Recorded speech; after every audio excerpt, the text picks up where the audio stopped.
আসসালামু আলাইকুম, শুভ সকাল। নতুন আরেকটি দিনের শুভেচ্ছা আপনাদের সবাইকে। তো আজকে সকালে নাস্তায় আমাদের বাসায় আলু ভাজি করা হয়েছিল, যেটা আমার সবথেকে প্রিয় নাস্তার জন্য। ডিম ভাজি, অন্যান্য যত ভাজি থাকুক না কেন, মানে আলু ভাজি সকালের নাস্তায় আমার খুবই পছন্দের একটা খাবার। তো সাথে আজকে আম্মু পরোটা বানিয়েছিল। আর এই তো আম্মু পরোটার যে ডোটা, এটা সকালে ঘুম থেকে উঠে আগে মেখে রেখেছিল প্রায় 1 ঘন্টার মতো, তারপর এটাকে বানাইতে আসছে আর কি। এভাবে করলে পরোটা বা রুটি অনেক ভালো হয়। তো ওদিকে আলু ভাজিটা বসিয়ে দিয়েছি, ওটা হচ্ছে। আর এদিকে আম্মু একটা একটা করে পরোটা আর কি বানাচ্ছে। এভাবে করে দিলে পরোটা যে ভাঁজটা, সেটা নাকি সুন্দর খুলে আসে। এই যে আম্মু আটা দিচ্ছে এক একটা ভাজের ভিতরে।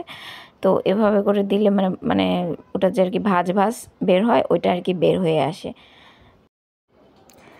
তো এইখানে আর কি আমি দেখাচ্ছি আর কি আম্মু যে কীভাবে করে পরোটাটা বানায়। আপনারা তো সবাই পারেন মোটামুটি, এক একজনের পরোটা এক এক রকম হয়। কেউ রুটি আকৃতি বানায় গোল গোল, কেউ 3 কোনা টাইপের বানায়, কেউ 4 কোনা। তো আম্মু এখানে 4 কোনা করতেছে।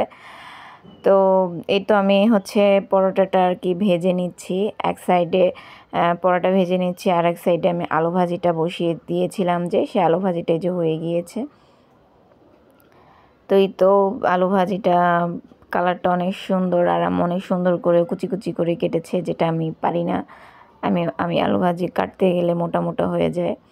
তো এক পাশে পরোটা আর আরেক পাশে আলু ভাজিটা করে নিচ্ছি। তো এইখানে একটার পর একটা পরোটা আমি ভেজে নিচ্ছি আর কি। আজকেও গ্যাস ছিল না বললেই চলে, অল্প অল্প গ্যাসে যেভাবে পারা যায় সেভাবে আর কি ট্রাই করতেছি আর কি বানানো, যেহেতু সকালের নাস্তা তো করতেই হবে। তো তারপরে খেতে আসছি, একেবারে বানাইয়ে তারপরে আসছি খেতে। তো এইখানে আমি আলু ভাজি একটা পিরিজে বেড়ে নিয়েছি এবং রুটি একটা প্লেটে নিয়ে আসছি। রুটি না, সরি, পরোটা। তো রুটি খাইতে খাইতে বেশি শুধু রুটি চলে আসে মুখ দিয়ে। পরোটাটা আমরা খুব কম খাই, যেহেতু তেলের জিনিস খুব একটা খাওয়া হয় না। মাঝে মধ্যে একটু শখ করলে বা ইচ্ছা হইলে তখন আর কি খাই। তো এখানে আমি পরোটা খেয়ে নিচ্ছি আমার মতো করে আমি। তো যেহেতু রুটির থেকে পরোটাটা খেতে একটু মজা লাগে, শরীরের জন্য খারাপ হলেও যেহেতু তেল দিয়ে করে, তো ওটা একটু ভালো লাগে। তো আলু ভাজিটা, আমার তো বললামই আলু ভাজি আমার অনেক পছন্দ। তো আলু ভাজি আর পরোটা খুব ভালো একটা কম্বিনেশন।